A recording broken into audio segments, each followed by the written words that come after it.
Thank you, Chad and 5Q, for putting this together. Thanks for the invitation.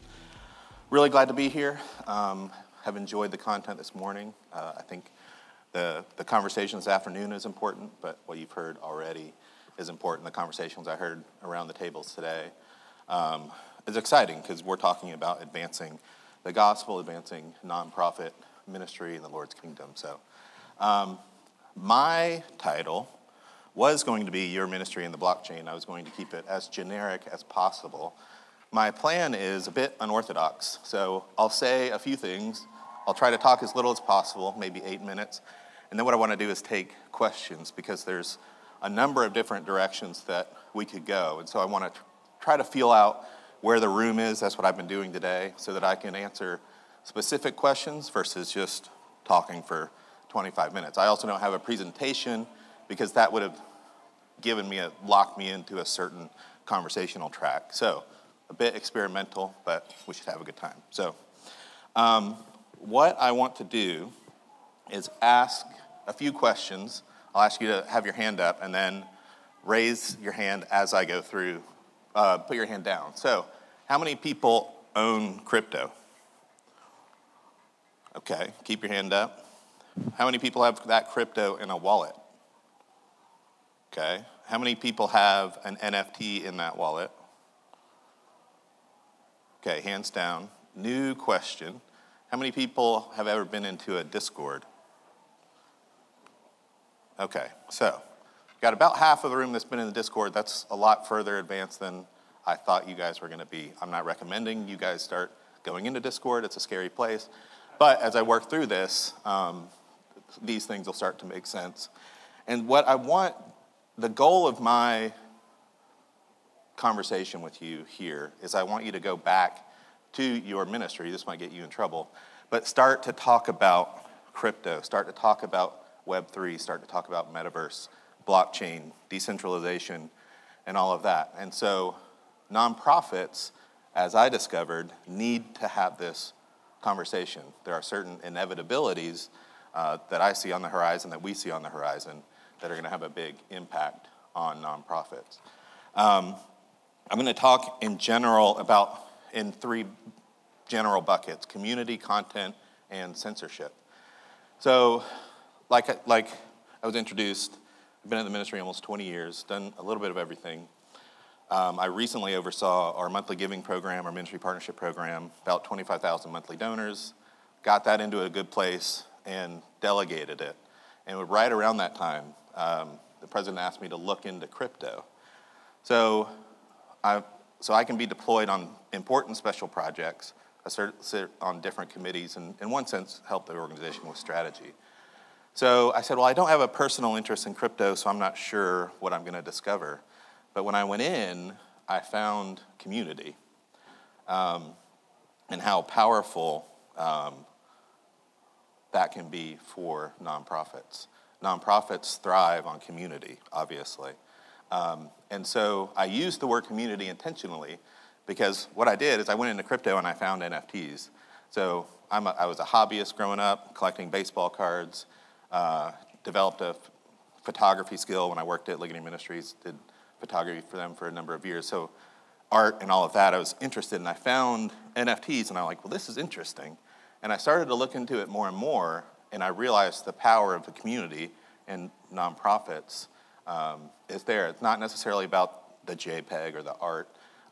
There's a number of different ways to establish community around access or a membership. So a future membership could just be a token. You prove you have access to this membership through a token or an NFT, right? And that can give you access to communities in Discord, or you can find like-minded people in a way that you couldn't before. This has already happened, obviously, with Facebook groups and things like that. But the community grows in a much more powerful way in a Web3 decentralized way. So, like I said, just want you guys to go back at the end of this conversation, at the end of our time today, and start talking about this with people in your organization. So, community. Why is that so important? Well, Chris Martin talked about it a little bit this morning. He said a couple of really key things I want to make sure that you take away from this conference today. One is that social media is a means to an end. I completely agree with that. You can't look at social media as your ministry or as your outreach. Another thing he said is you want to build a community that you own. Completely agree. And his comments that you don't own your Twitter audience, your Facebook audience, YouTube audience is critical. And you have to be able to own your community. And so how do you do that as a nonprofit? Well, he mentioned email addresses. He mentioned establish direct contact with them. And all of that is true. But how do you begin to migrate a Facebook audience, a Twitter audience, a YouTube audience into a community that you own that can't be taken away? So why is owning the community so important? Well, that's the other part of what I mentioned, community content censorship. So there are, what I'm saying, there's 3 general camps in terms of the situation we're in. There is everything's fine, the sky is falling, or the sky has fallen. So everything is fine is censorship isn't going to happen here in the States, or it's not going to affect our nonprofit. And then there's the sky is falling. It's like, oh, okay, we need to start talking about this. We need to start preparing for this. We could see government censorship or liberal media or those types of things. Or there's the third camp, which is the sky is fallen. I'm not here to be an alarmist. I'm not necessarily saying which camp I'm in. But that means certainly censorship is coming. Certainly, potentially, deplatforming is coming. So if you're in that third sky is fallen camp, we will be censored. Our content is the truth from the Bible, and there's a lot of opposition, liberal media, whatever. And so what happens to your ministry and your outreach, content distribution, and your ability to reach people and donors if you get 3 strikes on YouTube? You've lost that audience. In Ligonier's case, we have 500,000 subscribers on YouTube. So that's a priority for us to continue to build the YouTube audience. I'm not saying abandon YouTube. But you've got to start thinking, how can I own the community that's on Facebook? How can I establish a direct relationship? And that's what Chris Martin was talking about this morning. It was so helpful, and I completely agree. So on the content side, our content speaks truth and teaches truth. There are already countries where you can't get your teaching into those countries, right? So you don't necessarily have to think about your ministry domestically today. You can already imagine your future, depending on what camp you're in. If there is censorship, if there is deplatforming, losing your Facebook audience, losing your Twitter audience, that type of thing. And so that content, governments, like in China, are going to try to restrict access to that content. Not only a bit getting into a country, but somebody consuming that content. So on our website, people aren't able to access, obviously, in different countries, Ligonier.org and some of our other properties, right? So how do you get content to them? Well, our current strategies have been get them to your website, or in the case of China, let's smuggle in Bibles. Let's work with a publisher in Taiwan and do some underground publishing. Let's get flash drives in there. The problem with all of those is that they can be found out. Somebody can, raid a house or a small church, underground church, and find these flash drives that teach the gospel, that take a certain position. So how do you, in a country that's closed, get content to them?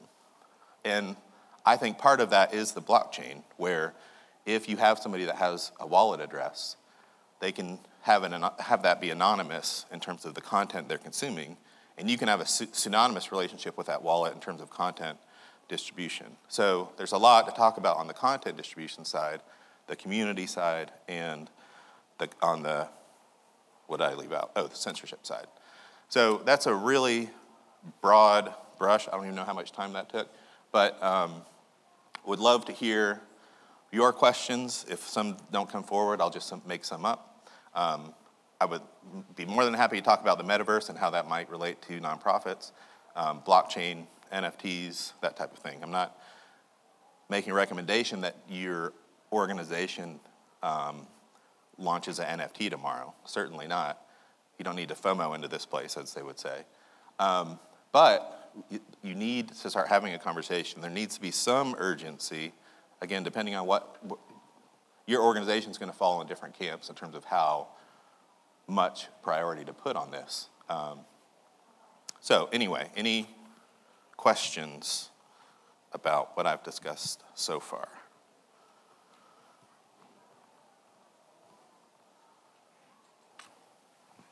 Where is the natural starting point if you have no idea what you are talking about? Right. So what I would recommend doing is becoming aware of what NFTs are. NFTs are viewed as a JPEG. You know, people don't understand why there's a value in an image, but that's not the full conversation. The full conversation is NFTs are, the acronym NFTs is going to go away. You can consider an NFT like a pass, a token. And so in your donor's case, in Ligonier's case, we have a concept of learning library. If you bought a cassette tape in the 70s or 80s, 90s, and we could track that, you automatically get the MP3, MP4 version of that. Well, that's great. We can email that to you or you can download it, but you can't really prove that you own it. And that's where the blockchain and the wallet and you being able to prove that to Ligonier that you own that, but you're able to prove that to the world. And so that proof that's immutable, unchangeable on the blockchain can give you access to view that on a website, to view it on the blockchain if it exists there. So I would recommend looking into NFTs. You don't have to spend a lot of money. There's very inexpensive ones out there. Get one in your wallet and maybe join a Discord. Discord is a scary place, but the reason Discord is powerful is the communities there organize themselves. So this is another conversation about Web3 and true decentralization. True decentralization, you're going to have self-organizing, self-growing communities. And this is already happening today on Discord in a much more powerful way than it does on Slack or Telegram. These communities will start and they'll be interested in a concept or an idea. And let's say there's the Discord called Scripture NFT. And so there's people interested in just knowing Scripture better. And so you are in a community learning Scripture together, and then you find out, oh, you also live in the Nashville area, we should meet up, that type of thing. And the community is growing on its own, and it grows at scale in a much more significant way than the ministry itself could handle on its own, especially if you start to talk about other countries and other languages. So that's what I would recommend in terms of trying to understand why I'm saying NFTs equal community or NFTs, community equals NFT. And Discord is scary, turn your DMs off, all of that, because there's are a lot of scammers out there and that type of thing. But that's what I recommend just in terms of trying to get your feet wet.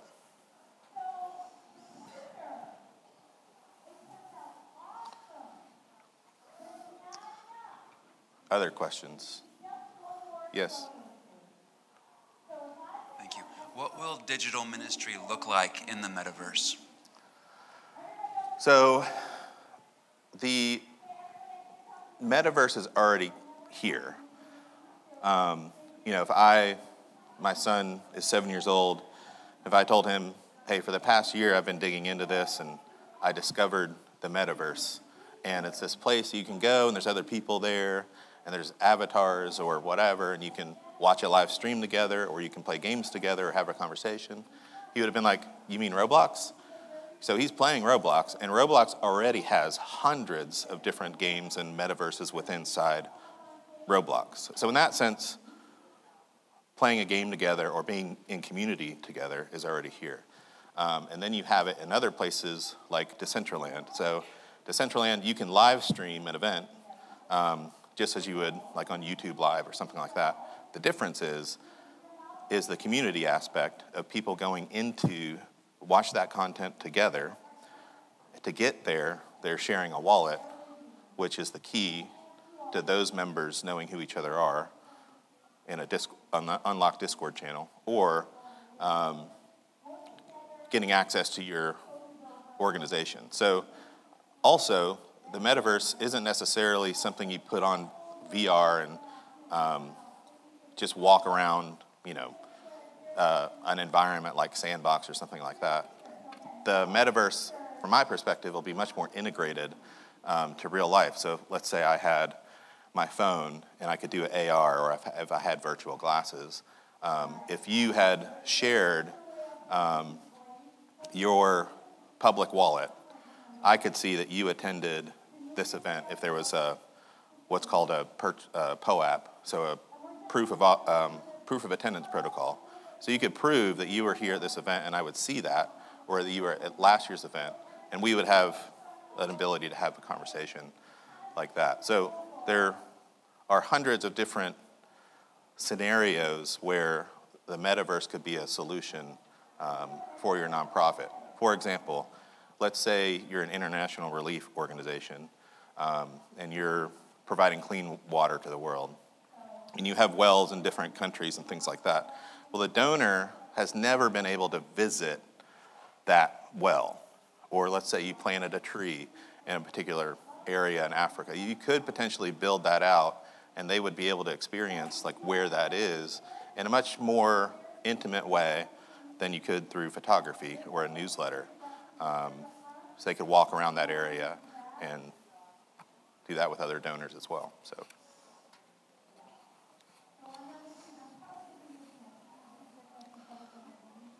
Other questions?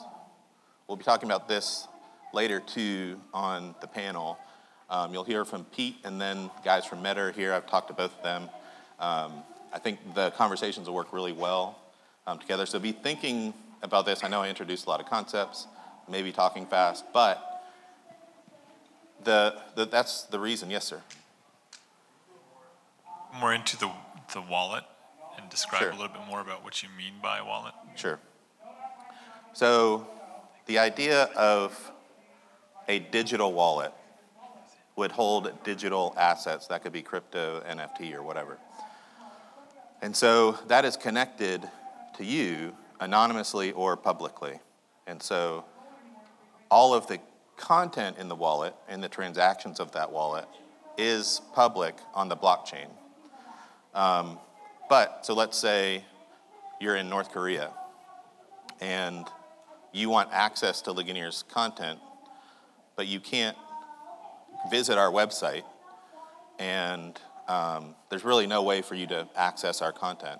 Well, if you had the ability to have internet access or a mobile device or whatever, and you were aware that Ligonier was able to share content with you through a digital wallet, that token doesn't have to be an NFT. That token can be distributed to that wallet in North Korea, and the benefit is the anonymity for both the user of the content and the organization. So the organization can anonymously share content with an individual in North Korea in ways that we can't distribute content today. And so there's a long conversation to have about wallets. I don't expect any of this to sink in or for you to understand. Some of you might be more advanced. I know there were 30 people with their hands up about owning an NFT. So you kind of already get it. I see a couple of you nodding along. Find those people and talk to them too. I'll be here throughout the rest of the day. You can talk to me. But like I said, my goal isn't for you to understand all of this, but introduce some concepts where you can go back to your organization and say, hey, this guy was talking crazy, wallets and NFTs, and how we need to prepare for this for our future, and starting that conversation so that your organization is getting ready or getting prepared for a potential deplatforming censorship in the States, or it's already in other countries, like I said. So you're solving that problem at the same time. That's a long answer to your question, but yes.